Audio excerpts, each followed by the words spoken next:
Assalamualaikum warahmatullahi wabarakatuh. Saya Kamaluddin Umar, kelas B26 semester genap. Pada kesempatan kali ini akan saya presentasikan materi-materi kuliah Ushul Tarbiyah yang kami pelajari pada semester genap ini. Materi yang pertama adalah pengertian Ushul Tarbiyah dan ruang lingkup pembahasan Ushul Tarbiyah. Tarbiyah berasal dari bahasa Arab, dari asal katanya robba yang maknanya adalah memelihara, mengurus, merawat, dan mendidik. Sedangkan menurut istilah tarbiyah adalah proses mengasuh, membina, mengembangkan, memelihara, serta menjadi kematangan bagi suatu objek. Ruang lingkup pembahasan materi ushul tarbiyah yang pertama adalah dasar tujuan pendidikan. Yang kedua, peserta didik. Yang ketiga, pendidik. Yang keempat, proses pembelajaran. Yang kelima, materi dan kurikulum pendidikan Islam. Yang keenam, metode dalam pendidikan Islam. Yang ketujuh, evaluasi pendidikan Islam. Dan yang kedelapan adalah kelembagaan pendidikan Islam. Materi yang kedua adalah urgensi tarbiyah, urgensi ilmu tarbiyah, urgensi menyelenggarakan tarbiyah Islamiyah. Urgensi tarbiyah adalah keperluan penting untuk membentuk generasi Islam yang seimbang secara jasmani, rohani, dan intelektual. Tarbiyah merupakan proses penyiapan manusia melalui berbagai metode seperti halaqah, mabit, rihlah, dan mukhayyam yang bertujuan untuk membentuk kepribadian yang berakhlak mulia dan taat kepada Allah. Dan kemudian urgensi tarbiyah Islamiyah itu melalui dua aspek. Yang pertama, aspek internal. Aspek internal ajaran Islam. Rasul diutus oleh Allah Subhanahu wa taala ke dunia ini adalah untuk mengeluarkan manusia dari kejahiliannya dan menjadikannya sebagai khairu ummah. Untuk melaksanakan tugas itu, Rasulullah SAW melaksanakan sebuah metode pendidikan atau tarbiyah yang bermula dari tilawah, kemudian takziah, dan setelah itu ta'limul kitab wal hikmah. Aspek yang kedua adalah aspek individu, di mana pada aspek individu ini terdapat hakikat setiap jiwa manusia membutuhkan pembinaan. Jadi manusia itu pada hakikatnya adalah membutuhkan pembinaan dalam kehidupan sehari-harinya. Dan yang kedua, realitas umat dewasa ini yang terserang virus Budsai. Penyelenggaraan tarbiyah Islamiyah, pendidikan Islam harus berkiblat dan berdasar kepada akidah yang benar dan bersih dari syirik. Pendidikan yang diselenggarakan dengan muatan-muatan ajaran-ajaran bid'ah dan syirik pada hakikatnya sama dengan tidak ada pendidikan sama sekali. Materi yang ketiga adalah ciri-ciri dan karakteristik khas visi tarbiyah Islamiyah. Yang pertama, Robbani. Robbani yaitu sumbernya adalah Allah, bukan buah pikiran dan hawa nafsu manusia. Yang kedua, sumul wa takamul, yaitu tarbiyah Islamiyah bersifat lengkap dan juga sempurna. Yang ketiga, ada tawazun, yaitu memberikan perhatian secara seimbang dari sisi etika, fisik, intelektual, seimbang juga antar jasmaniah dan ruhaniah. Yang keempat, sabat wa maruna, yaitu bahwa di dalam Islam terdapat perkara-perkara yang sudah ditetapkan, tidak mungkin untuk dirubah karena nas sudah menetapkannya. Dan yang kelima, ada waqi'iyah. Apa itu waqi'iyah? Waqi'iyah yaitu tema yang diangkat sesuai dengan fitrah manusia dan adanya kemampuan untuk menjalankannya. Materi yang keempat adalah tujuan tarbiyah Islamiyah yang meliputi tujuan pengembangan keilmuan. Tarbiyah Islamiyah membawa kesadaran akan keagungan Allah Subhanahu wa taala yang telah menugaskan manusia sebagai khalifah untuk merawat bumi ini agar makmur. Sementara itu, tugas mereka juga meliputi mencegah kerusakan yang akan terjadi di muka bumi ini.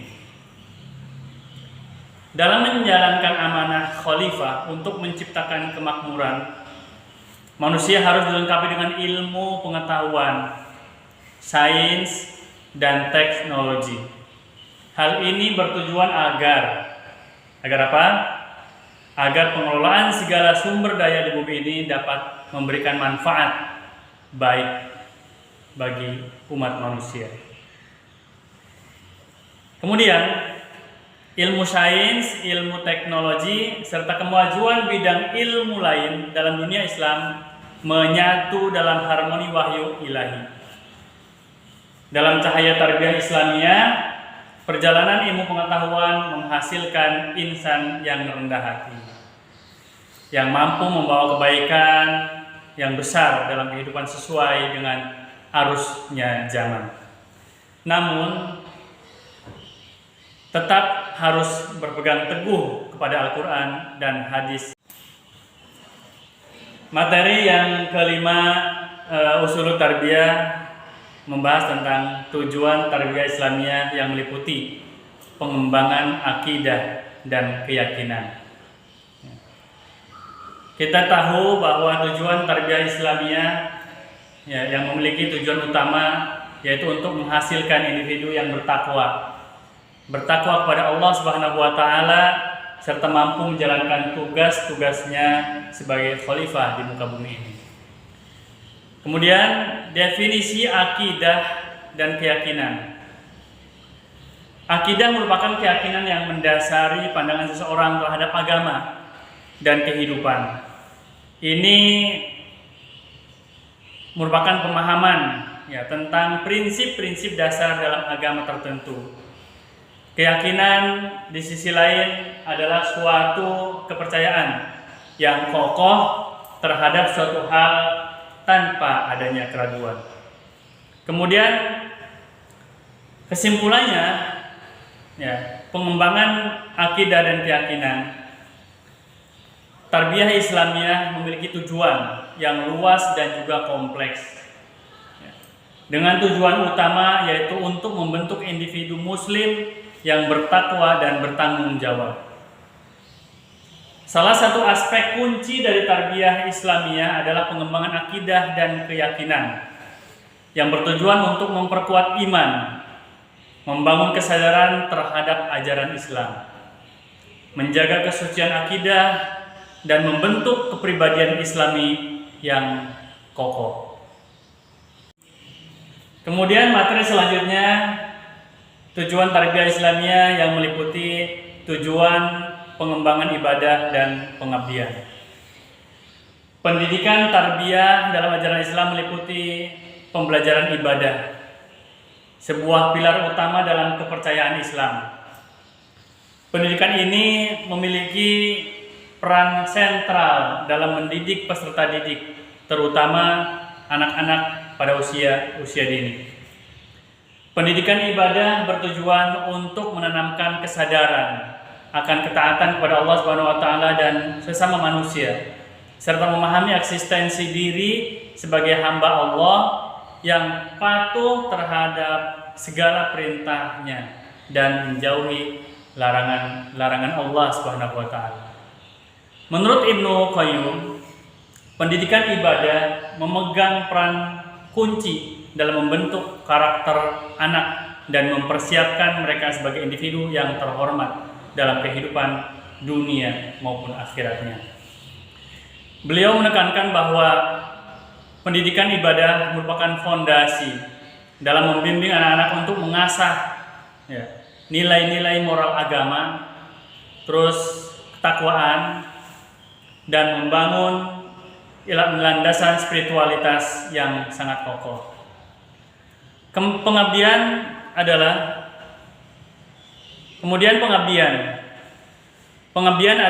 menawarkan pelayanan terbaik sesuai dengan bakat yang dimiliki. Mengenai esensi pengabdian kepada Allah Subhanahu wa taala antara lain, yang pertama, ketundukan hati kepada Allah Subhanahu wa taala. Menyerahkan hati kepada Allah membuat seorang hamba tidak menemui kesulitan dalam berbakti. Yang kedua, taat kepada Allah Subhanahu wa taala tanpa beban pengabdian kepada Allah Subhanahu wa taala.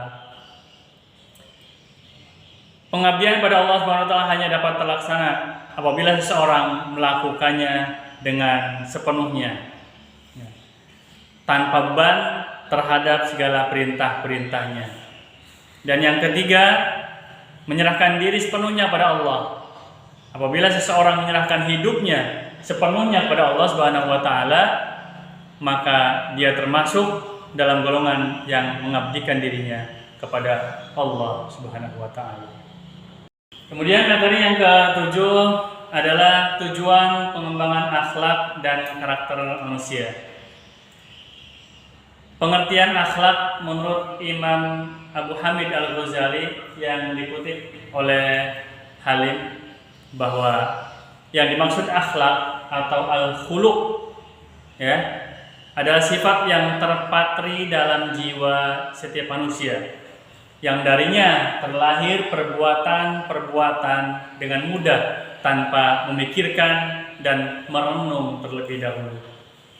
Kemudian pengertian karakter menurut Hasanah merupakan standar-standar batin yang terimplementasi dalam berbagai bentuk kualitas diri.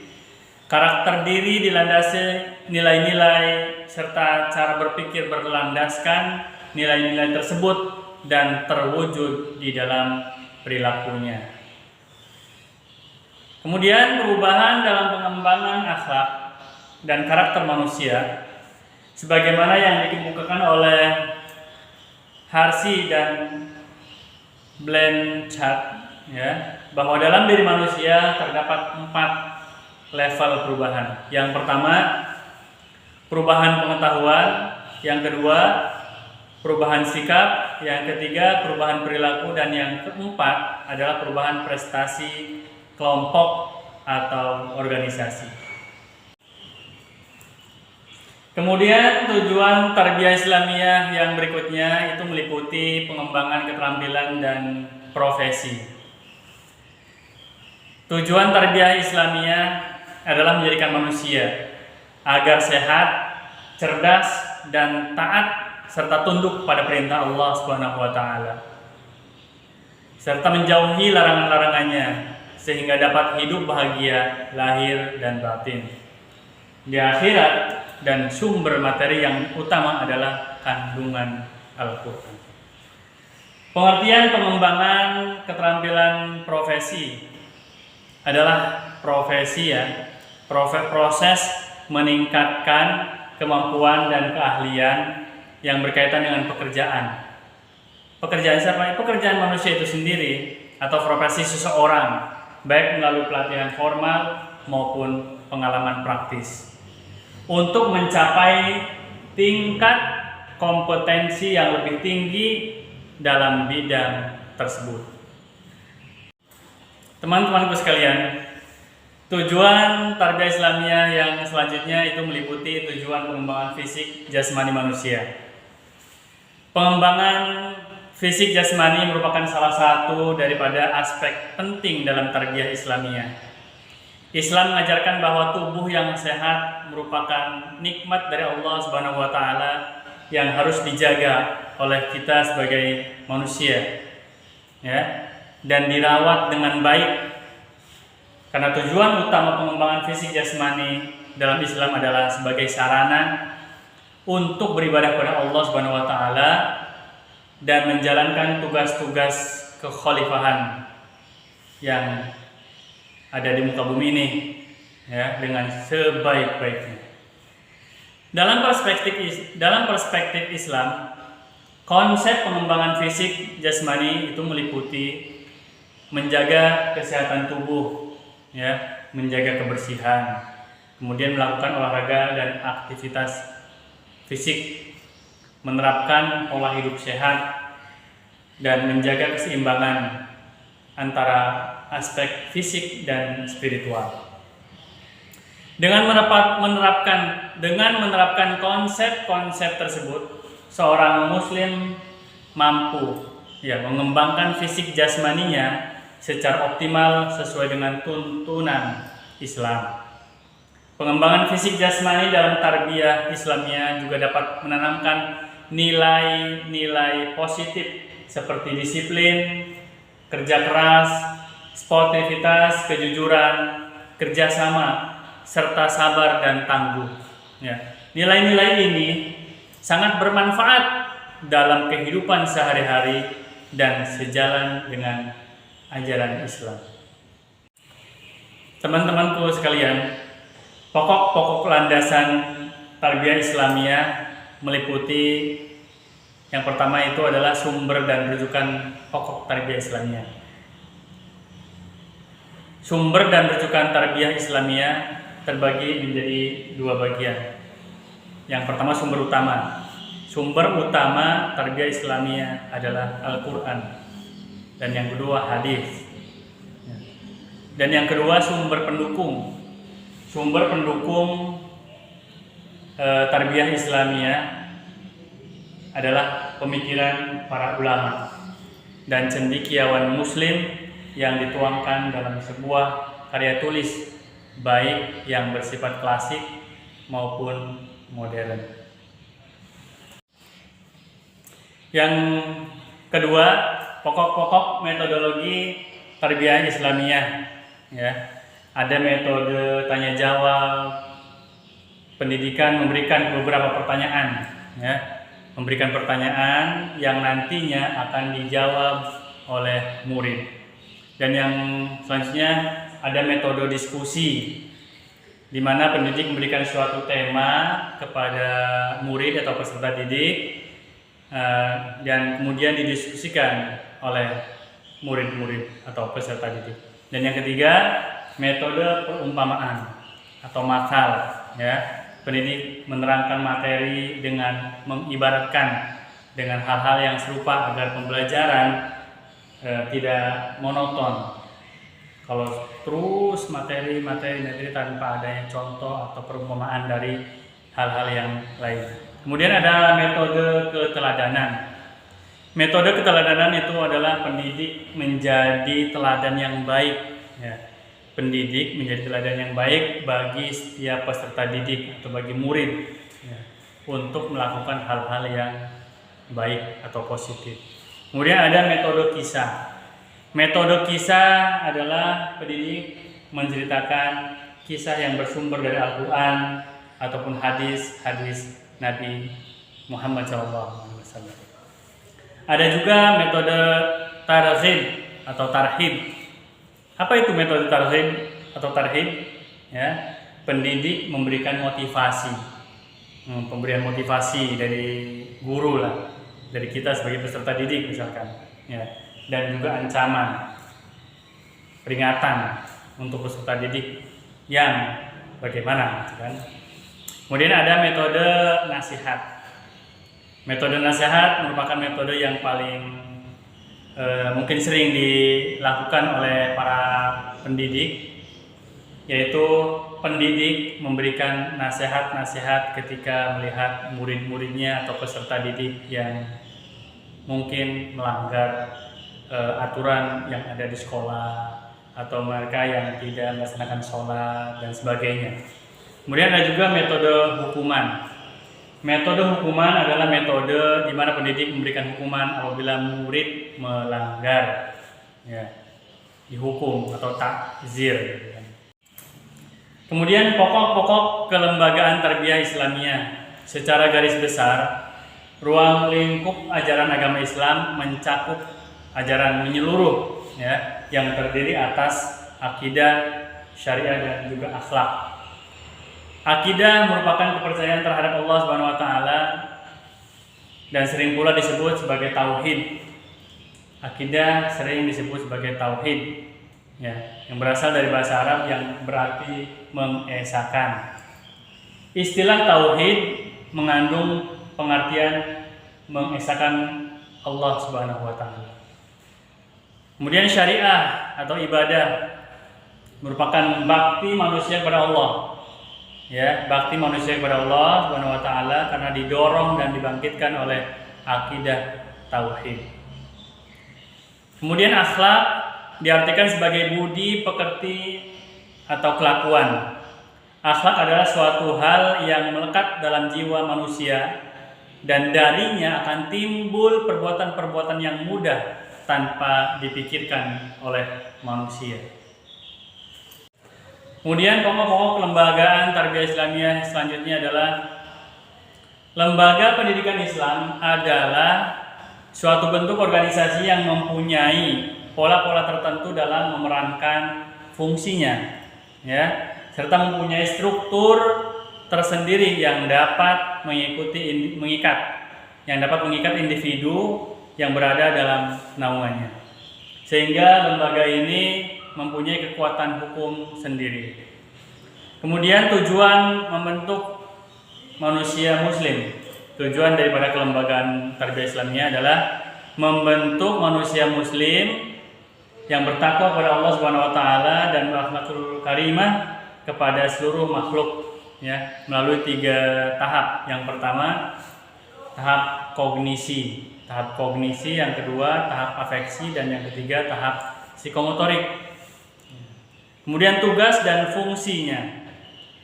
Tugas dan fungsi kelembagaan tarbiyah Islamiyah berperan sebagai wadah untuk memberikan pengarahan agar manusia dengan segala potensinya atau potensi yang dimilikinya dapat dikembangkan secara maksimal. Kalau jenis-jenis kelembagaan tarbiyah Islamiyah ada yang non formal, ada yang formal, gitu kan? Yang non formal seperti keluarga, masjid, majelis taklim. Sedangkan yang formal itu seperti pondok pesantren, madrasah, perguruan tinggi Islam dan sebagainya. Teman-temanku sekalian, kemudian ada pokok-pokok strategi tarbiyah Islamiyah. Yang pertama tauhid, yaitu mengenalkan konsep keesaan Allah dalam ajaran Islam sebagai fondasi utama ya dalam tarbiyah Islamiyah. Kemudian ada yang kedua risalah, menyampaikan pesan dan ajaran yang dibawa oleh Rasulullah Nabi Muhammad SAW sebagai panduan bagi umat manusia. Yang ketiga akhlak, yaitu menekankan pentingnya mengembangkan karakter yang baik berdasarkan ajaran Islam seperti kejujuran, kesabaran, dan juga kasih sayang. Yang keempat ada ibadah, menjelaskan pentingnya menjalankan ibadah-ibadah wajib seperti sholat, puasa, zakat, dan haji, karena sebagian ya daripada itu merupakan bagian integral dari tarbiyah Islamiyah. Yang kelima ada ilmu. Ilmu merupakan suatu hal yang sangat penting ya. Pembelajaran dalam agama Islam serta pengaplikasikannya dalam kehidupan sehari-hari. Karena ilmu merupakan fondasi ya bagi manusia yang berakhlak dan juga berbudi pekerti luhur. Berikutnya ada jihad, yaitu mengajarkan konsep jihad dalam Islam sebagai upaya untuk memperbaiki diri. Konsep jihad dalam Islam sebagai upaya untuk memperbaiki diri sendiri dan juga masyarakat ya. Bukan hanya berperang secara fisik. Yang namanya jihad itu bukan hanya berperang secara fisik, tapi menuntut ilmu belajar itu juga merupakan jihad fi sabilillah.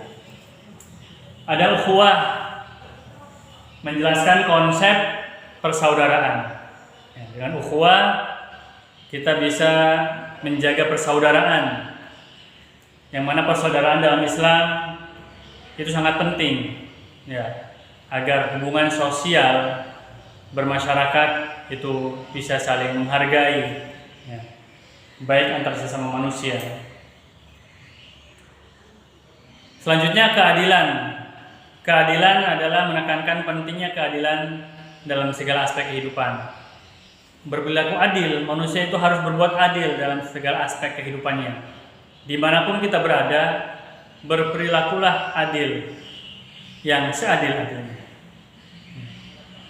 Adil dalam hal ya semua aspek kehidupan lah, baik dalam hubungan sosial, ekonomi maupun politik, semuanya harus adil. Ada selanjutnya kemakmuran, mengajarkan prinsip-prinsip ekonomi Islam yang mengutamakan kesejahteraan bersama dan keadilan dalam distribusi sumber daya yang ada. Dan yang terakhir ada takwa, yaitu mendorong kesadaran dan ketakwaan kepada Allah sebagai fondasi utama dalam setiap tindakan dan perilaku. Demikian materi-materi yang kita pelajari pada mata kuliah Ushulul Tarbiyah selama 1 semester genap ini. Mudah-mudahan bisa kembali dipelajari dan bermanfaat untuk kita semua. Allahul muwaffiq ila aqwamit thoriq. Assalamualaikum warahmatullahi wabarakatuh.